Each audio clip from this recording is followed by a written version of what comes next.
Hello students, हम basic concepts of chemistry का video number 9 है। लास्ट वीडियो में हम डिस्कस कर रहे थे डेराइव्ड यूनिट व्युत्पन्न मात्रक के बारे में। तो हमने बताया था कि व्युत्पन्न मात्रक जो होते हैं वो आधारी मात्रक से ही बनाए जाते हैं। तो हमने एग्जाम्पल भी आपको बताया था। अब यहाँ पर आज हम डिस्कस करेंगे कुछ एसआई प्रीफिक्स हैं। प्रीफिक्स यानी पूर्व लग्न जो लगाए जाते हैं। तो एसआई मात्रक के इंटरनेशनल सिस्टम ऑफ यूनिट या अंतर्राष्ट्रीय मात्रक प्रणाली के कुछ प्रीफिक्स हैं, जैसे डेका।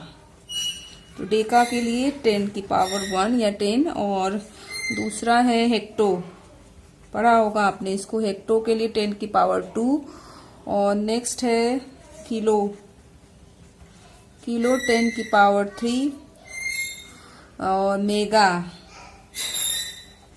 मेगा 10 की power 6, and the fifth one है गीगा 10 की पावर 9, 6 है टेरा 10 की पावर 12। इसी क्रम में ये तो पॉजिटिव वाले हो गए, पॉजिटिव घात वाले। अब हमारे पास नेक्स्ट है डेसी 10 की पावर -1। सेकेंड वन है सेंटी 10 की पावर -2। थर्ड मिली के लिए 10 की पावर, मिली किसके लिए है 10 की पावर -3 वैल्यू होती है। और नेक्स्ट है हमारा माइक्रो 10 की पावर -6, और नैनो 10 की पावर -9, एंड 6 वन है पीको 10 की पावर -2। और भी हैं, तो हमने कुछ बताया आप एसआई प्रीफिक्स, तो इसको आप याद रखेंगे। आई थिंक आपको याद भी होगा, पता होगा। तो यहाँ पर हमारा जो अंतर्राष्ट्रीय मात्रक प्रणाली में आधारी मात्रक व्युत्पन्न मात्रक था वो खत्म हो जाता है। अब यहाँ पर हम नेक्स्ट टॉपिक स्टार्ट करेंगे, मोल कॉन्सेप्ट। मोल कॉन्सेप्ट या इसी को कहते हैं मोल अवधारणा। मोल के बारे में, मोल किसे कहते हैं, व्हाट इज मोल। मोल को हम किससे रिप्रेजेंट करते हैं, एन से रिप्रेजेंट करते हैं। तो मोल कॉन्सेप्ट में हमको मोल देखना है। मोल किसे कहते हैं, मोल को एन से दर्शाया जाता है, स्मॉल एन से। मोल को किसे दर्शाते हैं, स्मॉल एन से दर्शाते हैं। तो व्हाट इज मोल, मोल किसे कहते हैं, देखिए the amount of substance, the amount of substance यानी पदार्थ की मात्रा, amount of substance that contain particles as the number of atoms in 12 gram of carbon 12 isotopes। इसका क्या मतलब हुआ देखेंगे। तो व्हाट इज मोल, मोल किसे कहते हैं, मोल को आप कैसे डिफाइन करेंगे। मोल किसे कहते हैं, किसी पदार्थ की वह मात्रा जिसमें कार्बन 12 समस्थानिक, कार्बन आइसोटोप का मतलब समस्थानिक, कार्बन 12 समस्थानिक के 12 ग्राम में उपस्थित परमाणुओं की संख्या, जितने उनके कण उपस्थित होते हैं उसके बराबर होता है, उसे मोल कहते हैं। तो क्या कह रहा है कि द अमाउंट ऑफ सब्सटेंस, पदार्थ की मात्रा में उपस्थित कणों की संख्या जो है वो नंबर ऑफ एटम, परमाणुओं की 12, कार्बन 12 समस्थानिक के 12 ग्राम में उपस्थित, 12 ग्राम कार्बन 12 समस्थानिक के 12 ग्राम में उपस्थित कणों की संख्या को मोल कहते हैं। क्लियर। तो व्हाट इज मोल, मोल क्या है, पदार्थ की वह मात्रा जो कि कार्बन 12 समस्थानिक, कार्बन 12 का क्या मतलब है कि भाई कार्बन एलिमेंट है, उसका परमाणु क्रमांक कितना होता है, 12 होता है। कार्बन तो कार्बन के और भी समस्थानिक है, लेकिन हम यहाँ पर कार्बन के उस समस्थानिक की बात करें जिसका परमाणु भार कितना होता है, 12। तो किसी पदार्थ की वह मात्रा जो कार्बन 12 समस्थानिक में उपस्थित जो 12 ग्राम, कार्बन 12 समस्थानिक के 12 ग्राम में उपस्थित परमाणुओं की संख्या के कणों के बराबर होता है, उसे हम मोल कहते हैं। क्लियर। तो मोल को इस तरीके से, मोल को हम और भी डिफाइन कर सकते हैं दूसरे तरीके से। तो ये हो गया मोल। अब उसके बाद मोल को हम और किस तरीके से हम डिफाइन कर सकते हैं, तो एक्सपेरिमेंटली डिफाइन किया गया कि एक्सपेरिमेंटली डिफाइंड, प्रयोग के द्वारा इसको डिफाइन किया गया। एक्सपेरिमेंटली डिफाइंड, प्रयोग करने पर ये डिफाइन हुआ कि मोल क्या है। एक्सपेरिमेंटली डिफाइंड है 12 gram of carbon, 12 gram of carbon 12 contain, 12 gram of 12 contain 6.023 into 10⁻23 atom. Clear. तो एक्सपेरिमेंटली देखिए क्या कह रहा है, मोल पहले क्या कह रहे हैं कि मोल किसे कहते हैं, तो मोल क्या है, किसी पदार्थ की वह मात्रा जो कार्बन 12 समस्थानिक के 12 ग्राम में उपस्थित कणों की संख्या को मोल कहते हैं। ठीक है, कार्बन 12 समस्थानिक के 12 ग्राम में उपस्थित कणों की संख्या को मोल कहते हैं। किसी पदार्थ की वह मात्रा जो कि कार्बन 12 समस्थानिक के 12 ग्राम में उपस्थित कणों की संख्या को मोल कहते हैं। एक्सपेरिमेंटली डिफाइन किया गया कि जो कार्बन 12 समस्थानिक है, कार्बन 12 समस्थानिक है, उसके 12 ग्राम में कितने एटम होते हैं, 6.023 इंटू 10⁻23 एटम होता है। कहने का मतलब कार्बन 12 समस्थानिक के 12 ग्राम में परमाणुओं की संख्या कितनी होती है, कार्बन 12 समस्थानिक के 12 ग्राम में परमाणुओं की संख्या बराबर 6.023 इंटू 10⁻23 होती है। और कहा गया कि जो 6.023 इंटू 10⁻23 है इज कॉल्ड एवोगैड्रो संख्या, एवोगाद्रो की संख्या, एवोगैड्रोज नंबर। तो 6.023 into 10⁻23 is called Avogadro's number, इसे हम एवोगैड्रो संख्या कहते हैं। एवोगैड्रो संख्या को रिप्रेजेंट करते हैं Na, दैट इज एवोगैड्रो संख्या। तो कुल मिलाकर ये कहा गया कि जो कार्बन 12 समस्थानिक है उसके 12 ग्राम में उपस्थित कणों की संख्या जो होती है वो एवोगैड्रो संख्या के बराबर होती है। यानी कि कार्बन 12 समस्थानिक के 12 ग्राम में उपस्थित कणों की संख्या बराबर 6.023 इंटू 10⁻23 एंड इसी को कहते हैं मोल। यही क्या है, आपका मोल है। तो सिंपली आगे हम इसको और डिफाइन कर सकते हैं कि द अमाउंट ऑफ, जब इतना सब कुछ, पहले तो ये कहा गया कि मोल ये होता है, उसके बाद कहा गया कि एक्सपेरिमेंटली जब इतना कहने मतलब ये बात कही गई मोल के बारे में, फिर ये कहा गया, फिर उसको एक्सपेरिमेंटली और डिफाइन करके कहा गया कि नहीं भाई जो कार्बन 12 समस्थानिक उसके 12 ग्राम जो है एवोगैड्रो संख्या के बराबर होती है। फिर उसके अकॉर्डिंग जो डिफिनेशन निकली वो क्या हुई, देखिए उसके अकॉर्डिंग क्या डिफाइन किया गया मोल के बारे में, तो the amount of any substance, किसी पदार्थ की मात्रा, amount of any substance that contains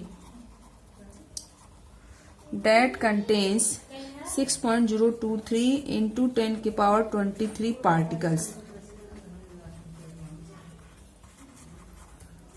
are called 1 mole, उसे हम 1 मोल कहते हैं। तो 1 मोल बराबर, फिर इन सभी चीजों से जो कंक्लूजन निकला कि 1 मोल बराबर क्या होता है, तो 1 मोल क्या होगा कि किसी पदार्थ की वह मात्रा जो कि उसमें कितने पार्टिकल होंगे, 6.023 इंटू 10⁻23 पार्टिकल्स उपस्थित होते हैं, उसे 1 मोल कहते हैं। मतलब 1 मोल बराबर 6.023 इंटू 10⁻23 पार्टिकल्स। क्लियर। जैसे एग्जांपल हम और देख सकते हैं, जैसे 1 मोल पार्टिकल, 1 मोल कण बराबर क्या होगा, 6.023 इंटू 10⁻23। इसके अलावा 1 मोल कॉपर एटम, 1 मोल कॉपर परमाणु बराबर कितना होगा, इसका मतलब वही 6.023 इंटू 10⁻23। तो सिंपली कह सकते हैं कि जो डिफाइन किया गया मोल के बारे में, ये कहा गया कि 1 मोल बराबर एवोगैड्रो संख्या होता है। क्लियर। एवोगैड्रो संख्या का मान, तो 1 मोल बराबर 6.023 इंटू 10⁻23। क्लियर। फिर से इसको हम देख सकते हैं कि क्या कहना चाह रहा है मोल के बारे में। तो व्हाट इज मोल, मोल को कैसे हम डिफाइन कर सकते हैं, तो मोल को हम डिफाइन और तरीके से कर सकते हैं कि जो है व्हाट इज मोल, मोल किसे कहते हैं। तो क्या कहने का मतलब ये है कि पदार्थ की वह मात्रा जो कार्बन 12 समस्थानिक के 12 ग्राम में उपस्थित परमाणुओं की संख्या जितने या उसके बराबर उसमें कण होते हैं, इसको एक्सपेरिमेंटली डिफाइन किया गया कि कार्बन 12 समस्थानिक के 12 ग्राम में जो कणों की संख्या होगी वो 6.023 इंटू 10⁻23। कहने का मतलब ये है कि वो एवोगैड्रो संख्या के बराबर तो 1 मोल जो होता है वो आपका एवोगैड्रो संख्या के बराबर होता है, फाइनली हमको मिल जाता है। तो 1 mole is equal to 6.023 into 10⁻23 particles के बराबर है। क्लियर है, ये हमने देखा। आगे हम डिस्कस करेंगे नंबर ऑफ मोल कैसे निकालते हैं। तो हमें डेफिनेशन से ज्यादा जरूरी है कि फॉर्मूला पता होना चाहिए। तो नंबर ऑफ मोल निकालने के लिए, तो number of mole is equal to क्या होता है, देखिए। तो number of mole equal to weight of, क्योंकि न्यूमेरिकल सॉल्व करने के लिए हमें फॉर्मूला लर्न होना चाहिए। तो number of mole equal to weight of substance या mass of substance, weight of substance in gram upon molar mass of substance. Molar mass यानी मॉलिक्यूलर मास ऑफ सब्सटेंस। पदार्थ का कहने का सिंपल सा मतलब ये है कि मोलों की संख्या बराबर पदार्थ का भार ग्राम में या पदार्थ का द्रव्यमान ग्राम में बटे पदार्थ का मोलर मास यानी कि मॉलिक्यूलर मास। तो देखिए क्या हो जाएगा, नंबर ऑफ मोल को n से डिफाइन करते हैं, नंबर ऑफ मोल को n से रिप्रेजेंट करते हैं। एंड वेट ऑफ सब्सटेंस मतलब पदार्थ की मात्रा या पदार्थ का भार या पदार्थ का द्रव्यमान ग्राम में किससे, W से, इसे रिप्रेजेंट करते हैं W से, upon molar mass of substance पदार्थ का मोलर द्रव्यमान M से। तो N इज इक्वल टू क्या हो गया, W बटे M। तो ये हो गया नंबर ऑफ मोल निकालने का फॉर्मूला। तो ये आपको याद रखना इंपॉर्टेंट, ठीक है, क्योंकि इसी पे बेस्ड हमें न्यूमेरिकल लगाने होंगे। तो ये आपको याद रखना है कि कितना होना चाहिए नंबर ऑफ मोल या मोलों की संख्या निकालने का फॉर्मूला। तो नंबर ऑफ मोल यानी N is equal to W बटे M। व्हाट इज N मोलों की संख्या, और W क्या है, पदार्थ का भार ग्राम में, और M क्या है, पदार्थ का molar mass, molecular mass. Clear है। अगला देखेंगे, ये हो गया मोलों की संख्या निकालने के लिए। अब मोलों की संख्या निकालने की बजाय हमें निकालना हो नंबर ऑफ एटम, परमाणुओं की संख्या निकालनी हो, या नंबर ऑफ मॉलिक्यूल निकालना हो, नंबर ऑफ इलेक्ट्रॉन निकालना हो, तो उसके लिए क्या फॉर्मूला लगाएंगे। तो नंबर ऑफ एटम, यदि हमें नंबर ऑफ एटम्स निकालने हैं, परमाणुओं की संख्या निकालनी, तो उसके लिए फॉर्मूला क्या हो जाएगा, देखिए। तो number of atom equal to परमाणुओं की संख्या बराबर यही वेट ऑफ सब्सटेंस पदार्थ की मात्रा ग्राम में, wait of substance in gram upon molar mass of substance into Avogadro संख्या का मान 6.023 10⁻23। तो सिंपली ये क्या हो गया, नंबर ऑफ एटम। देखिए दोनों में अंतर देखिए, मोलों की संख्या निकालना है तो सिर्फ W बटे M, N बराबर W बटे M। लेकिन यदि हमें परमाणुओं की संख्या निकालनी है, मॉलिक्यूल की संख्या निकालनी, इलेक्ट्रॉन की संख्या निकालनी है, तो एवोगैड्रो संख्या से उसको मल्टीप्लाई कर देंगे। तो फॉर्मूला क्या बन गया, नंबर ऑफ एटम बराबर, नंबर ऑफ एटम का मतलब N भी लिख सकते हैं आप, ठीक है। तो number of atom is equal to क्या हो जाएगा, W बटे M इंटू 6.023 इंटू 10⁻23। तो जब मोलों की संख्या निकालनी हो तो सिर्फ W बटे M से काम चल जाएगा, लेकिन परमाणुओं की संख्या निकालनी हो तो हमें उसको एवोगैड्रोज नंबर से, एवोगैड्रोज संख्या से मल्टीप्लाई करना पड़ता है। जैसे एग्जाम्पल यहीं पर हम एक न्यूमेरिकल देख लेते हैं। एग्जाम्पल में देखिए, जैसे हमारे पास है हाउ many number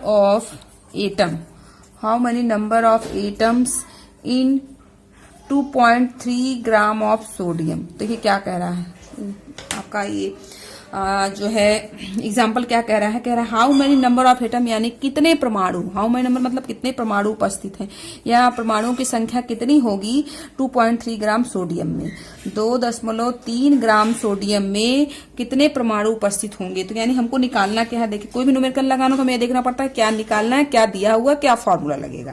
क्योंकि जब हम ये देख लेंगे क्या निकालना है, क्या दिया हुआ, तो हमें तुरंत दिमाग में फॉर्मूला आ जाएगा, तो हम उसमें वैल्यू रख देंगे और हमारा क्वेश्चन जो भी प्रॉब्लम है सॉल्व हो जाएगी। तो how many number of atom यानी हमें निकालना क्या है, नंबर ऑफ एटम, यानी नंबर ऑफ एटम हमको निकालना है। नंबर ऑफ एटम जो है हमको निकालना है, फाइंड आउट करना है। और 2.3 ग्राम सोडियम दिया हुआ है। 2.3 ग्राम सोडियम, इसका मतलब क्या हुआ, मैं बार बार कह रही हूँ कि पदार्थ की मात्रा ग्राम में, पदार्थ की मात्रा ग्राम में, यानी कि W का मान दिया हुआ है। देखिए ग्राम में दिया हुआ है, तो यानी W इक्वल टू दिया हुआ है, W इक्वल टू 2.3 ग्राम दिया हुआ है। ठीक है, उसके बाद W दिया हुआ है, M यानी मोलर मास पता होना चाहिए। तो मोलर मास के लिए क्या होना चाहिए भाई, मोलर मास यानी कि मॉलिक्यूलर मास निकाल लें, मॉलिक्यूलर वेट निकाल लें, एटॉमिक, अगर एटम है तो एटॉमिक मास निकाल लें। तो सोडियम का मॉलिक्यूलर मास क्या हो जाएगा, M इक्वल टू सोडियम का मास कितना होता है, 23 होता है। भाई सोडियम का परमाणु भार कितना होता है, 23 होता है। अब फॉर्मूला लगा देंगे, N इक्वल टू W/M। यदि N इक्वल टू W/M लिख दे तो मोलों की संख्या निकलेगी, लेकिन हमें निकालना क्या है, परमाणुओं की संख्या। तो N इक्वल टू W/M नहीं, बल्कि हम क्या लगाएंगे यहाँ पर, number of atom equal to W/M into 6.023 into 10⁻23। तो W की जगह पर हम क्या रख देंगे, 2.3 रख देंगे, और आप M की जगह पर 23 रख दीजिए, और 6.023 इंटू 10⁻23। तो नंबर ऑफ एटम आपका निकल जाएगा। इसको सॉल्व कर लेंगे तो आपको नंबर ऑफ एटम निकल जाएगा। क्लियर, आई थिंक आपको समझ में आ गया होगा। यदि मोलों की संख्या बोलता तो हम इसको हटा देते, परमाणु की संख्या बोला तो इसको हमने मल्टीप्लाई कर दिया है, इलेक्ट्रॉन बोलता तो भी मल्टीप्लाई कर देते, मॉलिक्यूल बोलता तो भी मल्टीप्लाई कर देते। क्लियर, आई थिंक आपको समझ में आ गया होगा। नेक्स्ट हम टॉपिक डिस्कस करेंगे। तो ये हो गया मोल, किस तरीके से, व्हाट इज, मतलब मोल किसे कहते हैं, मोलों की संख्या कैसे निकाली जाती है, परमाणुओं की संख्या कैसे निकालते हैं, मॉलिक्यूल की संख्या और इलेक्ट्रॉनों की संख्या, इन सब निकालने के लिए इसलिए बेस्ट, जितना ज्यादा न्यूमेरिकल आप सॉल्व करेंगे उतना ही ये आपका इजी लगने लगेगा। नेक्स्ट हमारा टॉपिक है that is concentration of solution. Concentration of solution, इसका क्या मतलब हुआ, विलयन की सांद्रता। कंसंट्रेशन ऑफ सॉल्यूशन मतलब है, सॉल्यूशन का मतलब विलयन, कंसंट्रेशन का मतलब सांद्रता। तो विलयन की सांद्रता निकालने के लिए क्या क्या फॉर्मूले यूज कर सकते हैं, या विलयन की सांद्रता कैसे निकालते हैं। तो कुल मिला के अगला टॉपिक हमारा क्या है, विलयन की सांद्रता निकालने की विधियां। सबसे पहले हम देखें विलयन किसे कहते हैं। तो जब मिक्सचर बता रहे थे तो हमने विलयन बताया था, मिश्रण बताया था। मिश्रण दो टाइप के होते हैं, एक होमोजीनियस और एक हेट्रोजीनियस। तो हम यहाँ पर बात करने वाले हैं कि सॉल्यूशन क्या है। सबसे पहले हम, तो किसी भी विलयन की सांद्रता निकालने से पहले हमें सॉल्यूशन क्लियर हो जाए कि विलयन क्या है। तो विलयन क्या है, it is a homogeneous mixture, ये एक प्रकार का समांगी मिश्रण है। इट इज अ होमोजीनियस, हमने बताया था कि मिश्रण दो टाइप के होते हैं, समांगी विषमांगी। समांगी यानी होमोजीनियस, विषमांगी यानी कि हेट्रोजीनियस।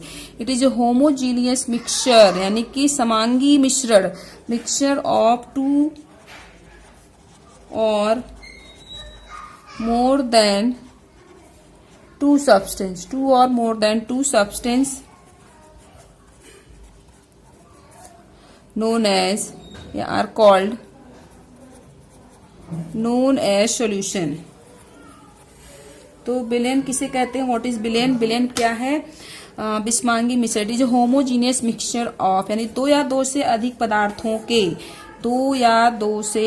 पदार्थों के समांगी मिश्रण को विलयन कहते हैं। ये हो रहा विलयन आपका। तो यानी विलयन एक प्रकार का समांगी मिश्रण है। तो दो या दो से अधिक पदार्थों के समांगी मिश्रण को हम विलयन कहते हैं। इसका मतलब विलयन में कम से कम विलयन के मिनिमम दो घटक उपस्थित होंगे, यानी कि कोई भी विलयन बनेगा तो उसके दो कंपोनेंट होंगे, उसमें दो घटक होंगे, दो चीजों से मिलकर के विलयन बना हुआ होगा। इसका मतलब सिंपली ये है कि विलयन के कितने कंपोनेंट होते हैं। तो अगला टॉपिक हमारा इसमें क्या हो गया, कंपोनेंट्स ऑफ विलयन, कंपोनेंट्स ऑफ सॉल्यूशन, यानी कि विलयन के घटक, सॉल्यूशन के घटक। तो कितने कंपोनेंट होते हैं, टू कंपोनेंट। तो विलयन के कितने घटक हैं, यानी विलयन के दो घटक से मिलकर के बना हुआ है। कौन कौन से, पहला है सोल्यूट, पहला कंपोनेंट है सोल्यूट, और दूसरा कंपोनेंट है सॉल्वेंट। देखिए, तो विलयन को सॉल्यूशन को विलयन कहते हैं, सोल्यूट क्या है, विलेय, और सॉल्वेंट क्या है, विलायक। यानी कि विलयन के दो घटक हैं, पहला विलेय, दूसरा विलायक। तो सोल्यूट क्या होता है, देखिए जो सोल्यूट है किसी भी विलेन में जिसकी मात्रा कम होती है, जिस पदार्थ की मात्रा कम होती है उसे हम सोल्यूट कहते हैं। यानी कि सोल्यूट जो है वो किसी भी विलेन में स्मॉलर क्वांटिटी में उपस्थित होता है, स्मॉलर क्वांटिटी ऑफ सोल्यूशन या smaller proportion of solution, smaller proportion of solution. तो विलेन की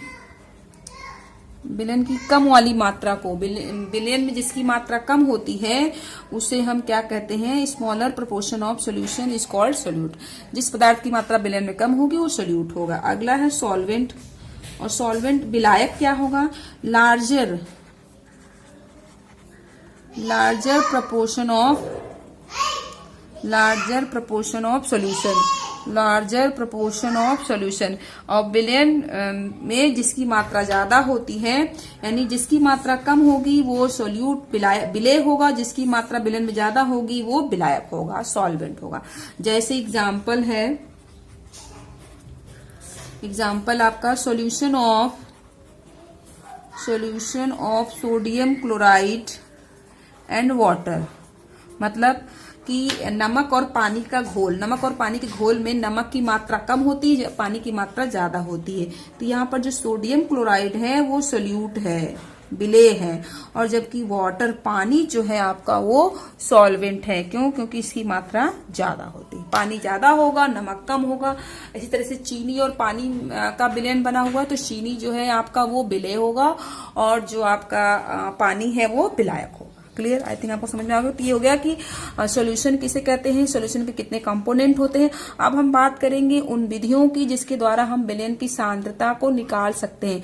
विलयन की सांद्रता निकालने का मतलब ये कि विलयन कितने प्रतिशत सांद्र है। सांद्र का मतलब विलयन में कितनी मात्रा विलेय की उपस्थित है, किसी विलयन में विलेय की कितनी मात्रा उपस्थित है। देखिए, अब सांद्रता के आधार पर विलयन को अगर हम देखें तो विलयन दो तरीके से हो सकता है। एक आपका डायलूट सोल्यूशन हो सकता है, कॉन्सेंट्रेटेड सोल्यूशन। डायलूट का मतलब एक तनु विलयन हो सकता है और एक सांद्र विलयन हो सकता है। तो जैसे कहते हैं ना, कॉन्सेंट्रेट होकर के, हमें हमेशा कॉन्सेंट्रेट होकर के, जब हम 1 घंटे भी पढ़े 2 घंटे भी पढ़े, लेकिन हमें कॉन्सेंट्रेट होकर के पढ़ना चाहिए, यानी कि एकाग्र होकर के। हमारा दिमाग सिर्फ पढ़ाई पे होना चाहिए। अगर हम 1 घंटे भी कॉन्सेंट्रेट होकर पढ़ते हैं तो हमारे लिए सफिशियंट है। उसकी तुलना में जब हम 4 घंटे किताब खोल के बैठे हो और हमारा दिमाग इधर उधर हो, तो इसका मतलब हमारा दिमाग जो है पढ़ाई के समय कॉन्सेंट्रेट नहीं था, हम एकाग्र नहीं थे, बल्कि हमारा दिमाग डायलूट था, तरह तरह की बातें सोच रहा था। तो डायलूट होने और कॉन्सेंट्रेट होने में ये अंतर है। कॉन्सेंट्रेट होने का मतलब ये होगा कि जो कॉन्सेंट्रेट विलयन होगा, शांत विलयन होगा, उस विलयन में विलेय की मात्रा उसकी तुलना में ज्यादा होगी जो विलयन तनु है। तो तनु विलयन और शांत विलयन की बात करें तो शांत विलयन में विलेय की मात्रा ज्यादा होगी और तनु विलयन में विलेय की मात्रा शांत विलयन की तुलना में कम होगी। तो कॉन्सेंट्रेशन ऑफ सोल्यूशन का मतलब ये है, हमको ये देखना है कि किसी भी विलयन में जो है विलेय की कितनी मात्रा उपस्थित है, या कोई विलयन कितने प्रतिशत सांद्र है, अर्थात उसमें कितना विलेय उपस्थित है, इसको हम किस तरीके से निकाल सकते हैं। तो किसी विलयन की सांद्रता को हम किस तरीके से निकाल सकते हैं, उसके डिफरेंट मेथड हैं, डिफरेंट विधियां हैं, तो उसको हम यहाँ पर देखेंगे कौन कौन से मेथड हैं, किस तरीके से हम उसको फाइंड आउट कर सकते हैं। तो पहला इसमें देखेंगे फर्स्ट है, यानी कि different method for concentration of solution. Concentration of solution निकालने के लिए डिफरेंट मेथड्स हैं। फर्स्ट है हमारे पास, दैट इज मास परसेंटेज।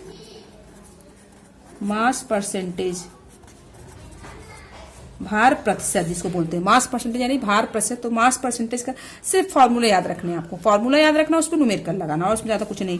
तो mass percentage equal to, mass percentage बराबर क्या होगा, देखिए फॉर्मूला, मास ऑफ सोल्यूट किसमें, ग्राम में, मास ऑफ सोल्यूट बटे mass of solution, mass of solution into 100। प्रतिशत है तो 100 होगा। ये तो फॉर्मूला क्या बन गया, देखिए मास परसेंटेज का फॉर्मूला क्या बन गया कि मास परसेंटेज भार प्रतिशत बराबर सोल्यूट, जहां भी हम सोल्यूट की बात करें मतलब विलेय, सॉल्यूशन की बात करें विलयन, सॉल्वेंट की बात करें विलायक। तो चूंकि हमने कहा कि कंसंट्रेशन का मतलब ये है कि किसी भी विलयन में विलेय की मात्रा को डिफाइन करना है कि उसमें विलेय कितना है, सॉल्वेंट की नहीं। ठीक है, देखिए इसलिए सोल्यूट आ गया।